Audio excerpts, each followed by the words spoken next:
RSS और भाजपा भारत की अर्थव्यवस्था जानबूझकर बर्बाद कर रहे हैं।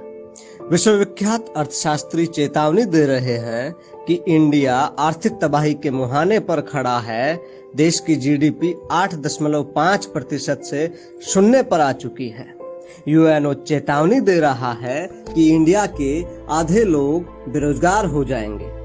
52 करोड़ गरीब जो रोज कमा के खाते थे वो आज भुखमरी के कगार पर खड़े हैं, क्योंकि आरएसएस के दूसरे सरसंघ चालक एमएस गोलवलकर की पुस्तक वी और आवर नेशनहुड डिफाइंड को पढ़ोगे तो समझ जाओगे कि अर्थव्यवस्था की कमर तोड़ना आरएसएस का मुख्य मकसद है। गोलवलकर ने लिखा है कि सत्ता में हमेशा रहने के लिए 95% देश को बर्बाद करना जरूरी है। गोलवलकर के नियम के अनुसार 95% देशवासियों को गरीब बनाया जाता है और चंद गुलाम किस्म के लोगों को ही सर्वशक्तिमान बना दिया जाता है। ऐसा करके हमेशा के लिए सत्ता को हथियाया जा सकता है। एक अच्छे प्रशासन को यह सुनिश्चित करना चाहिए कि उसके राज्य में जनता की आमदनी कम से कम रहे। धनवान नागरिकों पर नियंत्रण करना कठिन होता है। इसलिए देश की दौलत ऐसे लोगों के हाथ में केंद्रित कर दी जानी चाहिए जो प्रशासक के प्रति वफादार हों।